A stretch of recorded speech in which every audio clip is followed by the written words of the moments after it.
Allah is great. All power and might belong to Allah, the Most High, the Great. We made peace a symbol of ours. In the name of peace we gather here now. Oh Lord, please make these days of ours on this earth filled with peace.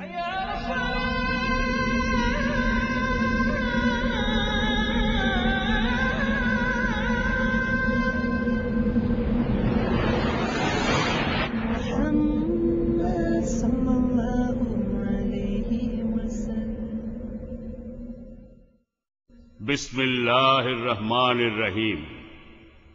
আমাদের আজকের অনুষ্ঠান শুরু করছি কেরাত দিয়ে। পবিত্র কোরআন থেকে তেলাওয়াত করছেন ভাই আশরাফ মোহাম্মদী। আউযু বিল্লাহি মিনাশ শাইতানির রাজীম। বিসমিল্লাহির রহমানির রহিম। قد أفلح المؤمنون الذين هم في صلاتهم خاشعون والذين هم عن اللغو معرضون والذين هم للزكاة فاعلون والذين هم لفروجهم حافظون إلا على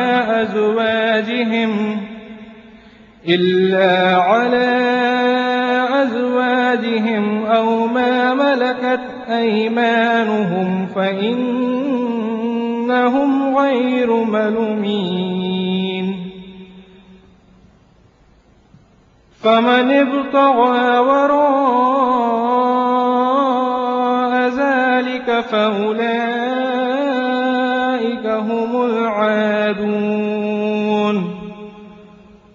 والذين هم لأمانتهم وعهدهم راعون والذين هم على صلاتهم يحافظون أولئك هم الوارثون الذين يرثون الفردوس هم فيها خالدون صدق الله العظيم। পবিত্র কোরআনের সূরা মুমিনুনের 1 নম্বর আয়াত থেকে 11 নম্বর আয়াতের অনুবাদ। আমি পরম করুণাময় আল্লাহর কাছে শয়তান হতে পরিত্রাণ চাইছি। দয়াময় এবং পরম দয়ালু আল্লাহর নামে শুরু করছি। অবশ্যই মুমিনগণ সফলকাম হয়েছে যারা নিজেদের সালাতে বিনয়ী ও নম্র, যারা অসার ক্রিয়াকলাপ থেকে বিরত থাকে, যারা তাদের যাকাত দান করায় সক্রিয় থাকে, যারা নিজেদের যৌন অঙ্গকে সংযত রাখে নিজেদের পত্নী এবং দাসীগণ ব্যতীত, যারা তাদের অধিকারভুক্ত। এতে তারা কোনোভাবেই নিন্দনীয় হবে না এবং কেউ এদেরকে ছাড়া অন্যকে কামনা করলে তারা হবে সীমালঙ্ঘনকারী। এবং যারা নিজেদের আমানত ও প্রতিশ্রুতি রক্ষা করে আর যারা নিজেদের সালাতে যত্নবান থাকে, আর তারাই হবে অধিকারী হবে জান্নাতুল ফেরদৌসের, আর সেখানেই তারা চিরস্থায়ী হবে। নিশ্চয়ই আল্লাহ সত্যি কথা বলছেন। শ্রদ্ধেয় ভাই ও বোনেরা, আসসালামু আলাইকুম। আপনারা সবাই শান্তিতে থাকুন। ইসলামিক রিসার্চ ফাউন্ডেশনের পক্ষ থেকে আমি ডক্টর মোহাম্মদ নায়েক এই অনুষ্ঠানে আপনাদের সবাইকে স্বাগত জানাচ্ছি। ইসলামের দাওয়ায় নিয়োজিত ইসলামিক রিসার্চ ফাউন্ডেশন এই ধর্মের বিভিন্ন ধারণা সঠিকভাবে আর পরিষ্কারভাবে সবাইকে বোঝাতে চায়, আর ইসলাম সম্পর্কে অনেক মুসলিম আর অমুসলিমদের মধ্যে যে ভুল ধারণাগুলো আছে সেগুলো দূর করতে চায়। প্রমাণ, যুক্তি আর আধুনিক বিজ্ঞানের সাহায্যে এই ধারণাগুলির গ্রহণযোগ্য ব্যাখ্যা দেয়া হয়। ইসলামিক রিসার্চ ফাউন্ডেশনের নিয়মিত অনুষ্ঠানগুলোর মধ্যে রয়েছে পাবলিক লেকচারের আয়োজন করা, যার পরেই থাকে উন্মুক্ত প্রশ্নোত্তর পর্ব, সিম্পোজিয়াম, উন্মুক্ত মতবিনিময় অনুষ্ঠান, এছাড়াও সাইড প্রোগ্রাম। আল্লাহ সুবহানাহু ওয়া তাআলা যেন আমাদের এই প্রচেষ্টাকে কবুল করে নেন এবং তার এই দিনকে এগিয়ে নিয়ে যাওয়ার সুযোগ আর সামর্থ্য যেন আমাদের দেন, আমিন। ডক্টর জাকির নায়েক হলেন এই ইসলামিক রিসার্চ ফাউন্ডেশনের প্রেসিডেন্ট। পেশাগতভাবে একজন মেডিকেল ডাক্তার হলেও ডক্টর জাকির এখন পুরোপুরিভাবে ইসলামের সত্যকে প্রসারের কাজে নিয়োজিত রয়েছেন। পাশাপাশি ইসলাম সম্পর্কে অনেক মুসলিম আর অমুসলিমের বিভিন্ন ভুল ধারণা দূর করেছেন তার বিভিন্ন পাবলিক লেকচার আর টিভি প্রোগ্রাম এসবের মাধ্যমে। ডক্টর জাকির বিশেষভাবে জনপ্রিয় অকাট্য যুক্তি দিয়ে বলা তার উত্তরগুলির জন্য, যখন তার লেকচার শেষে দর্শক শ্রোতারা বিভিন্ন প্রশ্ন করেন। সালাহ ঈমান অথবা বিশ্বাসের পর ইসলাম ধর্মে সবচেয়ে গুরুত্বপূর্ণ স্তম্ভ। সালাহ মুসলিমদের ইবাদতের আরবি পরিভাষা, যেটাকে সাধারণত সবাই জানে উর্দু ভাষায় নামাজ নামে। আজকে ডক্টর জাকির আপনাদের বলবেন সালাহর ইসলামিক দৃষ্টিভঙ্গি ও ধারণা এবং এর উদ্দেশ্য। আজকের লেকচারের টপিক সালাহ, ন্যায়পরায়ণতার প্রোগ্রামিং। ভাই এবং বোনেরা, ডক্টর জাকির নায়েক। আলহামদুলিল্লাহ ওয়াসসালাতু ওয়াসসালাম আলা রাসূলিল্লাহ ওয়া আলা আলিহি ওয়া সাহবিহি আজমাইন। আম্মা বাদ, আউযু বিল্লাহি মিনাশ শাইতানির রাজীম। বিসমিল্লাহির রহমানির রহিম। উতলু মা উহিয়া ইলাইকা মিনাল কিতাবি ওয়া আকিমিস সালাতা ইন্না সালাতা তানহা আনিল ফাহশাই ওয়াল মুনকার। বিসমিল্লাহির রহমানির রহিম। রব্বি ইশরাহ লি সাদরি ওয়া ইয়াসসির লি আমরি ওয়াহলুল উকদাতাম মিন লিসানি ইয়াফকাহু কাওলি। শ্রদ্ধেয় গুরুজনেরা এবং আমার প্রিয় ভাই বোনেরা, আপনাদের স্বাগত জানাই ইসলামিক সম্ভাষণে। আসসালামু আলাইকুম ওয়া রাহমাতুল্লাহি ওয়া বারাকাতুহু। আল্লাহ তাআলার শান্তি, দয়া আর রহমত আপনাদের সবার উপরে বর্ষিত হোক। আজকের এই লেকচারের টপিক হল সালাহ, ন্যায়পরায়ণতার প্রোগ্রামিং। বেশিরভাগ মানুষ সালাহ শব্দটাকে বাংলা ভাষায় অনুবাদ করে যে প্রার্থনা। এই প্রার্থনার শব্দটা আরবি সালাহ শব্দটাকে পুরোপুরি প্রকাশ করতে পারে না। প্রার্থনা করা মানে হচ্ছে অনুরোধ করা, বিনীতভাবে কিছু চাওয়া। যেমন আদালতে গেলে আপনি সেখানে প্রার্থনা করবেন। প্রার্থনা করা মানে মিনতি করা, সাহায্যের আবেদন করা। দোয়া করা সেটাই হলো আবেদন বা প্রার্থনা। তবে সালাহ মানে শুধু প্রার্থনা করা নয়, প্রার্থনার চাইতেও অনেক বেশি কিছু। কারণ সালাহ এ আমরা আল্লাহ তাআলার কাছে সাহায্য চাওয়ার পাশাপাশি আরো যেটা করি, আমরা তার প্রশংসা করি, আমরা তার কাছে থেকে নির্দেশনা পাই। আর এসবের পাশাপাশি সালাহ হলো এক ধরনের প্রোগ্রামিং। এটা একটা শর্তাধীন অবস্থা, অথবা একজন সাধারণ মানুষের কথায় এটা হলো ব্রেন ওয়াশিং। তবে যদি কেউ সালাহ আদায় করতে যায় এবং অন্য কেউ যদি তাকে জিজ্ঞেস করে যে আপনি কোথায় যাচ্ছেন, সে যদি বলে ব্রেন ওয়াশিং করতে যাচ্ছে অথবা কোনো প্রোগ্রামে যাচ্ছে, এটা শুনতেই অদ্ভুত লাগবে। সেজন্য আমি ব্যক্তিগতভাবে কিছু মনে করি না যদি মানুষ আরবি শব্দ সালাহটাকে প্রার্থনা বলে। কিন্তু তাদের এটা মনে রাখতে হবে যে সালাহ আসলে প্রার্থনার চাইতে অনেক বেশি কিছু। যখনই আপনারা প্রোগ্রামিং শব্দটা শোনেন, আপনারা তখনই ভাবেন একটা কম্পিউটারের কথা। যদি আপনি ধরে নেন যে মানুষ হলো একটা যন্ত্র, তাহলে আমি বলবো এই যন্ত্রটা হলো পুরো পৃথিবীর মধ্যে সবচেয়ে জটিল যন্ত্র। পৃথিবীর সবচেয়ে উন্নত কম্পিউটারের চাইতেও মানুষ অনেক বেশি জটিল। আর আমরা মানুষ জাতি, আমরা হলাম আশরাফুল মখলুকাত, আল্লাহ সুবহানাহু ওয়া তাআলার সবচেয়ে সেরা সৃষ্টি।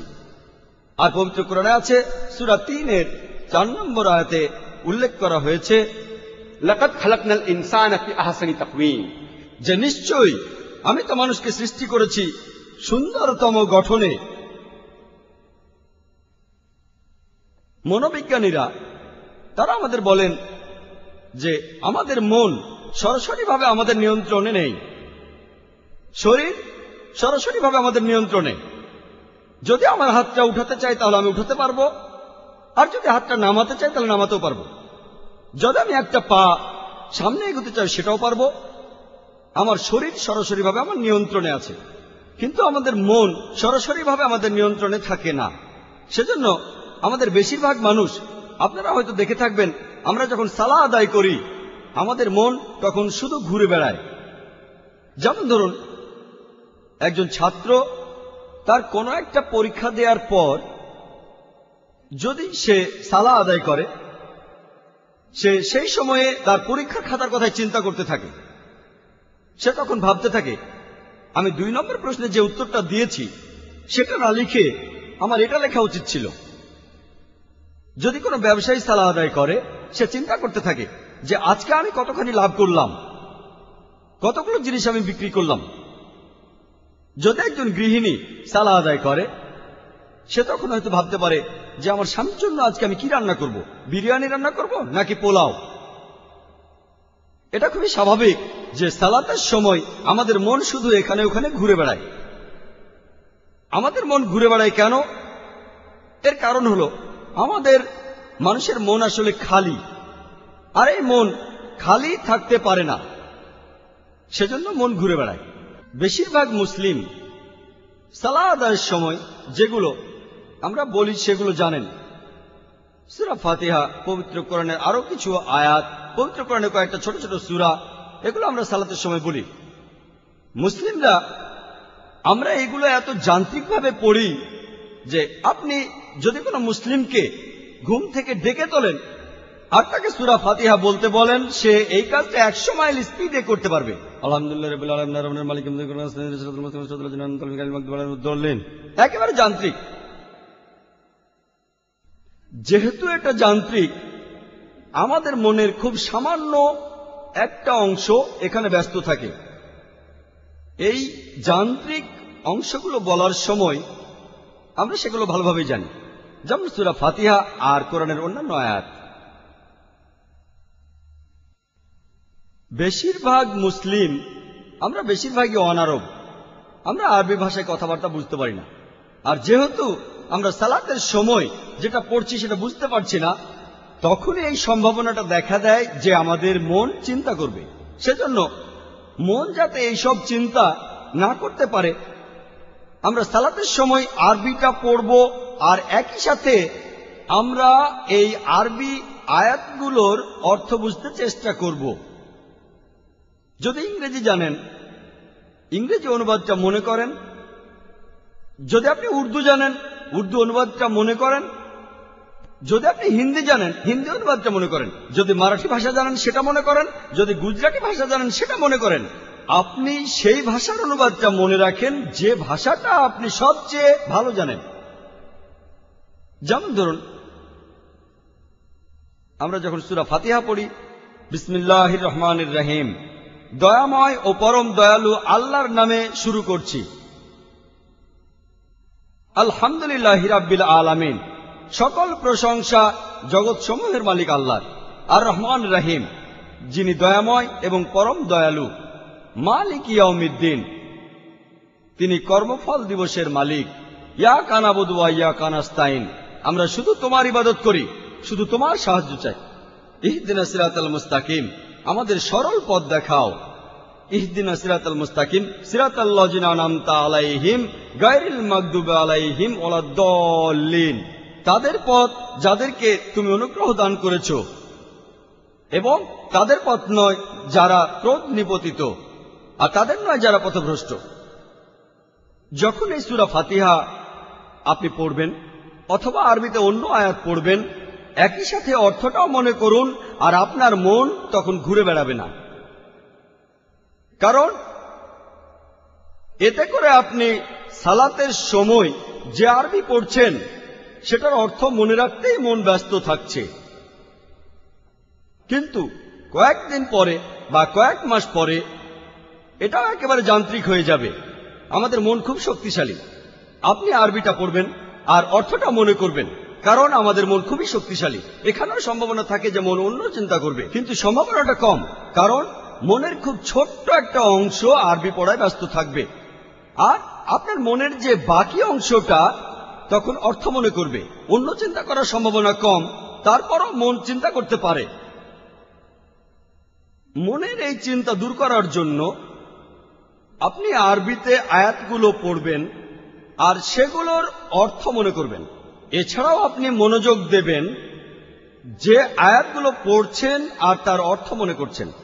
একজন মানুষ দুটো জিনিসের উপরে 100% মনোযোগ দিতে পারে না। দুটো জিনিসের উপর 50% মনোযোগ দেওয়া যায়, বা 80% 20%, কিন্তু 100% দুটো আলাদা জিনিসের উপরে কেউ মনোযোগ দিতে পারে না। তাহলে যত বেশি মনোযোগ দেবেন আপনার মন ততখানি কম ঘোরাঘুরি করবে। মনের এই ঘোরাঘুরি বন্ধ করতে আমরা আরবি আয়াতগুলো পড়ব, আয়াতের অর্থ বুঝব আর সেই অর্থের উপর মনোযোগ দেব। তাহলে ইনশাআল্লাহ আমাদের মন ঘোরাঘুরি করবে না। আমার লেকচারের শুরুতে পবিত্র কোরআনের একটি আয়াত বলেছিলাম। সূরা আনকাবুতের 45 নম্বর আয়াতে উল্লেখ করা হয়েছে, বলা হয়েছে, উতলু মা উহিয়া ইলাইকা মিনাল কিতাবি ওয়া আকিমিস সালাতা ইন্নাস সালাতা তানহা আনিল ফাহশাই ওয়াল মুনকার। এর অর্থ, আবৃত্তি করো সেই কিতাব হতে যেটা তোমার প্রতি প্রত্যাদেশ করা হয়, এবং নিয়মিত সালাত কায়েম করো, কারণ অবশ্যই সালাত তোমাদের অশ্লীল ও মন্দ কাজ হতে বিরত রাখে। পবিত্র কোরআন বলছে যে সালাহ আপনাকে অশ্লীল ও মন্দ কাজ থেকে বিরত রাখে। আমি আগেও বলেছি, সালাহ হলো এক ধরনের প্রোগ্রামিং। এই প্রোগ্রামিংটা হলো ন্যায়নিষ্ঠার জন্য। আর আমরা মুসলিমরা দিনে 5 বার সালাতের মাধ্যমে প্রোগ্রামড হই। আমরা আল্লাহর কাছে এই সময় নির্দেশনা চাই, ইহদিনাস সিরাতাল মুস্তাকিম, আমাদের সরল পথ দেখাও। আর আল্লাহ সুবহানাহু ওয়া তাআলা এর উত্তর দেন। তিনি আমাদের ন্যায়পরায়ণতার পথে প্রোগ্রাম করেন। যেমন ধরুন, কোন ইমাম সূরা ফাতিহার পরে তিনি পড়তে পারেন সূরা মাইদার 90 নম্বর আয়াত। সেখানে বলা হয়েছে, ইয়া আইয়ুহাল্লাযীনা আমানু, হে মুমিনগণ, ইন্নামাল খামরু ওয়াল মাইসিরু, নিশ্চয়ই মদ এবং জুয়া ঘৃণ্য বস্তু, ওয়াল আনসাব ওয়াল আজলাম, মূর্তি পূজার বেদী এবং ভাগ্য নির্ণয়ক স্বর, রিজসুম মিন আমালি শাইতান, এগুলো সব শয়তানের কাজ। ফাজতানিবু লাআল্লাকুম তুফলিহুন, তোমরা এগুলো বর্জন করো যাতে সফল কাম হতে পারো। এখানে সালাতে আমাদের প্রোগ্রামিং করা হচ্ছে যে আমাদের বাদ দিতে হবে মদ পান করা, জুয়া খেলা, বিভিন্ন মূর্তির পূজা, ভাগ্য গণনা করা, কারণ এগুলো সব শয়তানের কাজ।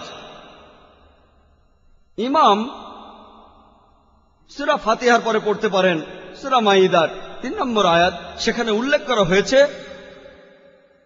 হুররিমাত আলাইকুমুল মাইতুতু ওয়াদ-দামু ওয়া লাহমুল খিনজির ওয়া মা উহিল্লা লিগায়রিল্লাহ বিহি, তোমাদের জন্য যেসব হারাম করা হয়েছে মৃত পশু, রক্ত, শূকরের মাংস খাওয়া, এবং যে পশু জবাই করার সময় আল্লাহ ছাড়া অন্য কারো নাম নেওয়া হয়েছে। এখানে সালাতের মধ্যে আমাদের প্রোগ্রামিং হচ্ছে আমাদের এই খাবারগুলো খাওয়া উচিত না। এই হারাম খাবারগুলো হলো মৃত জন্তু, রক্ত, শূকরের মাংস খাওয়া, এবং যে পশু জবাই করার সময় আল্লাহ ছাড়া অন্য কারো নাম নেওয়া হয়েছে।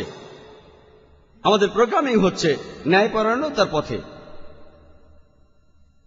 ইমাম সূরা ফাতিহার পরে তিনি পড়তে পারেন সূরা ইসরার 23 নম্বর ও 24 নম্বর আয়াত। সেখানে বলা হয়েছে যে আল্লাহ সুবহানাহু ওয়া তাআলা তোমাদের নির্দেশ দিয়েছেন তোমরা শুধু তার ইবাদত করো এবং পিতামাতার সহিত সদ্ব্যবহার করো। যদি তাদের একজন অথবা দুজনেই বার্ধক্যে উপনীত হয় তাদের কোন রকম ধমক দিও না, এমনকি উফ শব্দটাও বলো না, বরং তাদের সাথে সম্মান করে কথা বলো এবং মমতা দিয়ে তাদের সাথে ব্যবহার করো। আর আল্লাহর কাছে প্রার্থনা করো, তাদের প্রতি দয়া করো যেভাবে তারা শৈশবে আমাকে লালন করেছেন। আমরা প্রোগ্রামিং হচ্ছি যে বাবা মায়ের সাথে ভালো ব্যবহার করতে হবে। আর যদি তাদের কেউ একজন অথবা দুজনেই বৃদ্ধ হয়ে যায় তবুও আপনি তাদেরকে উফ শব্দটা বলতে পারবেন না। সালাতের মধ্যে আমাদের প্রোগ্রামিং হচ্ছে। কম্পিউটারে সাধারণত প্রোগ্রাম করার দরকার হয় মাত্র একবার, কিন্তু যেহেতু মানুষের মনের একটা নিজস্ব ইচ্ছা রয়েছে যেটা কম্পিউটারের নেই, আমাদের মানুষের প্রোগ্রাম হওয়ার প্রয়োজন প্রত্যেক দিন। কারণ আমরা আমাদের চারপাশে প্রত্যেক দিন অনেক খারাপ কাজ দেখি। মেয়েদের উত্ত্যক্ত করা, ঘুষ দেয়া, প্রতারণা, চুরি করা, মদ পান করা, মাদকাসক্তি, উৎপীড়ন করা। সম্ভাবনা খুব বেশি থাকে যে আমাদের প্রোগ্রামিংটা নষ্ট হয়ে যেতে পারে। এজন্য প্রত্যেক দিন সালাতের মাধ্যমে আমাদের প্রোগ্রামিং করা হচ্ছে যাতে করে আমরা সিরাতাল মুস্তাকিমে থাকতে পারি, সরল পথে থাকতে পারি। কিছু মানুষ বলতে পারে যে কেন দিনে একবার সালাত কায়েম করেন না, কেন এই কাজটা দিনে 5 বার করেন? শরীর সুস্থ রাখার জন্য আমাদের দিনে কমপক্ষে 3 বার খাওয়ার দরকার হয়। যদি দিনে একবার খান তাহলে আপনার শরীর খুব একটা স্বাস্থ্যবান হবে না। একইভাবে শরীরের আত্মার জন্য আমাদের দরকার কমপক্ষে দিনে 5 বার প্রোগ্রামিং করা, দিনে 5 বার সালাত আদায়। একবার আদায় করা যথেষ্ট নয়। আর এই কারণেই মুসলিমরা দিনে 5 বার সালা আদায় করি। ইহুদিরা তারা তাদের প্রার্থনা করে প্রত্যেক দিন 3 বার। এই কথাটার উল্লেখ আছে ওল্ড টেস্টামেন্টে বুক অব ড্যানিয়েলস 6 নম্বর অধ্যায় 10 অনুচ্ছেদ। মুসলিমরা আমরা প্রত্যেক দিন কমপক্ষে 5 বার সালা আদায় করি, প্রত্যেক দিন। আমাদের এই নির্দেশ দিয়েছেন আল্লাহ সুবহানাহু ওয়া তাআলা, আর এই আদেশ প্রযোজ্য সব মুসলিমদের জন্য। পবিত্র কোরআনে বলা হয়েছে, সূরা হুদের 114 নম্বর আয়াতে উল্লেখ করা হয়েছে, সূরা ইসরার 78 নম্বর আয়াতে উল্লেখ করা হয়েছে,